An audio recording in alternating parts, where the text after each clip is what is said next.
Hey friends, welcome back to my channel. It's Mari here and I'm going to be doing some scrapbooking today.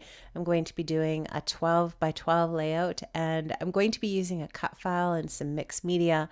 And I'm also going to be using a couple of these little square photos of my son's cat. She's just an adorable little calico cat, and I printed these photos in color because I really wanted to capture the colors of her coat. She's just a beautiful cat and she has the sweetest personality, and we're just in love with her. She's the best. And this cut file is a cut file of a cat, and it has some florals and some foliage around it, and I thought it was just perfect for what I wanted to do here. So I'm just showing you here, and I will leave a link down below to all of the things that I'm using today in my process, or at least a list so that you can find the things I'm using if you want. So I've treated a piece of Bazzill Marshmailow cardstock with some clear gesso, and I'm going to be using some Lindy Stamp Gang Magicals on my layout today. This set that I'm going to be using is from the Drop Dead Diva collection, and it's a set of 5 powders that come in a little tube, and you can buy these in a lot of different places. You can buy them from Amazon and so on, and I will leave a list below of the ones that I used. Now, what I did to start off was I just sprayed my paper with a little bit of water, and now I'm just going direct to the little pots of powder with my wet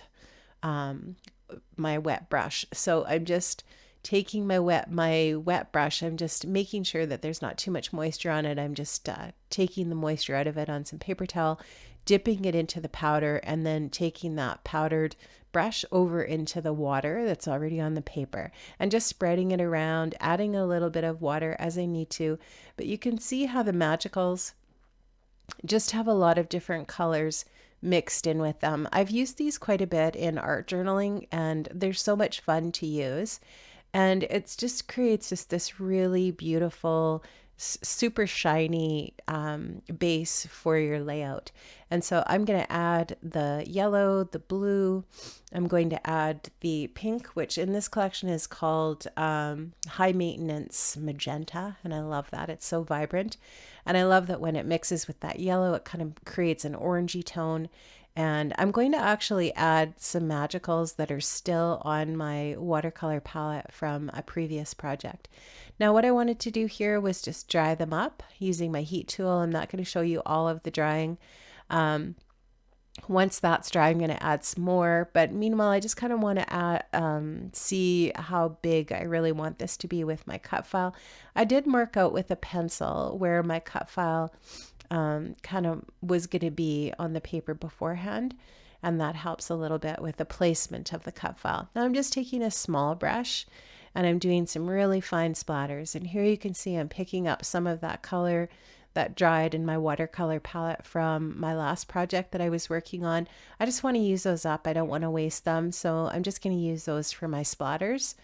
And it's easier to do that than to try to pick up the powders to splatter with.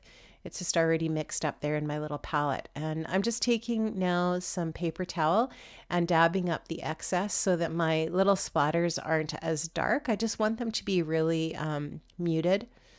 Now I'm going to back my cut file with some paper, and I'm working with the Dear Lizzy She's Magic collection here today. That's the color inspiration for the colors that I used for the magicals. I'm going to take my glue bottle here. This is some art glitter glue from the Art Institute. It's really great. It has a really fine tip. And I'm just going to glue that onto the paper from the Dear Lizzy She's Magic 6x8 paper pad. I really love this purple paper that kind of has a little X on it in the different colors that I'm going to be using. I think it's really sweet. And you can see here I just glued that down, and now I'm just going to go in and cut around it. I find that just as easy as tracing it with a pencil and then cutting it out, especially when the paper is so dark. This is just a little craft tool that's a file. This is from Basic Gray from a million years ago. I don't even know if you can still get those, but I really like to just use that to take out any kind of rough edges. Now you can see here I'm just turning this around to see what the justification is that I want. I've also sewn some wonky circles with my sewing machine around in on that mixed media, and I've completely backed my cut file now with papers. I also gutted this floral piece of paper from Dear Lizzy, She's Magic. And with that piece that I gutted out of the center of it, which I'm going to use that as a frame around the outside edge of my layout. I'm going to fussy cut some of these flowers just for some embellishments. I'm just going to cut around them. You can see I'm just turning my paper as I'm cutting out those flowers. And you can also see that I sized down my white Bazzill Marshmailow cardstock with my mixed media on it. I sized it down 1/4 of an inch or 1/2 inch on two sides, however you want to do it, or 1/4 of an inch on each side. And that just sized it down enough so that that floral border is going to show around the outside edges of my whole layout, just to frame it in and finish it off. And I have to apologize for my cold today. It's not making this voiceover very easy. Now, I also thought I might like to use 1 or 2 of these little kitties. So what I did was I took them off of the cardstock sticker sheet from She's Magic, and I fussy cut around them just to make them into some little embellishments. You'll notice I didn't back that large flower to the left on the cut file. I wanted to leave that open so that you could really see the mixed media behind it. But I just found that it needed a little bit of something else. So what I did was I took a heart stencil and I added some texture paste to the area where that flower is going to be in the cut file. And I just really like how that just adds a little bit of extra detail there. So I've got that all done. Now, I also noticed that I just felt like the kitty cat looked a little bit plain in this cut file. So I'm going to take my piercing tool and I'm just going to pierce a hole all the way across where a collar might be on the kitty. And then I'm just going to do a simple back stitch across there. I didn't do anything fancy that's not a chain stitch or anything like that. It's just a simple back stitch. And then I just tied a little bow and stuck that down. And now there's just a little bit of detail on the kitty just to make it look a little bit more interesting. I'm going to do a really simple mat on my 2 square photos. I'm just going to take a piece of this 6x8 paper, and it's got lots of the different colors in it for my color scheme here today. I'm going to mat my photo with that, just in a really basic mat. And then I'm going to lay these down onto my layout. I will pop them up on some foam eventually here. Just going to use my scissors to roughly cut out a little bit of a frame around those pieces. Oh my gosh, I love these pictures so much. She was playing with one of Jordan's violin strings. He had restrung his violin and we were playing with the old strings with her, and she was just having so much fun with that. She's so cute, this cat. We just love her. She's so playful and fun and cuddly, and she's the best. So you'll see here, I'm just going to take these pieces of craft foam. I'll take the release paper off the back, stick them down to my cut file, and then I will use some liquid adhesive, just that same art glitter glue, to stick these down to my project. Just always remember when you're using mixed media that things do not like to stick to that. And by things, I mean anything that you've stuck with your basic tape runner, it's not going to stay stuck. And so you're going to have to use a really good liquid adhesive to stick anything onto your mixed media. So I'm going to use that art glitter glue again here. I'm going to put a generous amount on there, and I'm going to put this down, and then I'm going to put some paper weights on top of it just to make it adhere a little bit better. I don't know if you can see this on camera or not, but I did also do some stitching with my sewing machine around the outside edge of the white Bazzill paper, so that there's a little stitched edge all the way around just to finish off that white layer of paper inside of my floral mat. And I'm also going to do that same process for backing my little photos here with that craft foam. I think the top photo, I end up doing a double layer of craft foam on that just so that it really sticks up from the bottom one.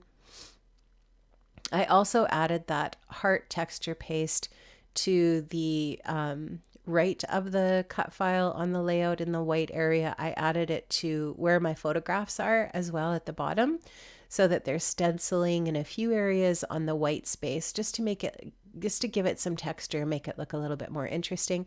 I really love these little birdies that are part of the She's Magic ephemera pack, and I wanted to work those in as well. I just wanted a little bit more of that dark purple here and there on the layout, and I end up doing a little bit of embellishing with those fussy cut flowers off that floral piece. I did that off camera, but you could see those in the still shots at the end of the video. So make sure you look carefully at those still shots so you can see some of the things that I added. Now these are just, pardon me, some of those fussy cut flowers that I'm adding to embellish the photos, and that little pink kitty cat I used on the corner of the photo there to the left, and popping lots of these things up onto foam adhesive just to give them a little dimension. Remember that the bottom layer obviously can be flat on the layout, and then anything that you're layering on top you can pop up on foam just to give it a little bit of dimension on your layout so that it's not so flat. Just looks a little bit more interesting in that way, and brings things up off the layout a bit. The title Adore is from Pink Fresh Studio from right now I'm not really sure what, I don't remember which collection that is. I'm sure you guys have seen it, but those are some of their puffy phrase stickers that they have in lots of their collections. I just really like that, and I thought it was cute for this layout. And I put another birdie on the word adore as well, and then I'm just going to go in with some of the hearts and phrase stickers from the sticker sheets and add a few little embellishments here and there, and my layout is going to be finished. I had a lot of fun creating this. I had a lot of fun photographing the kitty. We do have a lot of fun with her. She's just the best, and we're enjoying having her here at our house while Jordan is staying with us until he finds a place of his own. And I'm not sure. I think we're enjoying him as much as we're enjoying the cat. Don't tell him I said that. Anyways, okay, so here is the finished layout. I do have, like I said, some still shots at the end so you can see. Just showing you here how glittery and shiny this is. We really love it. It's so pretty, or I really love it. It's so pretty. I like how this turned out, and thanks for stopping by today. I'll see you another time. I'm just showing you here where I'm going to put the journaling later. Okay, catch you later. Bye-bye.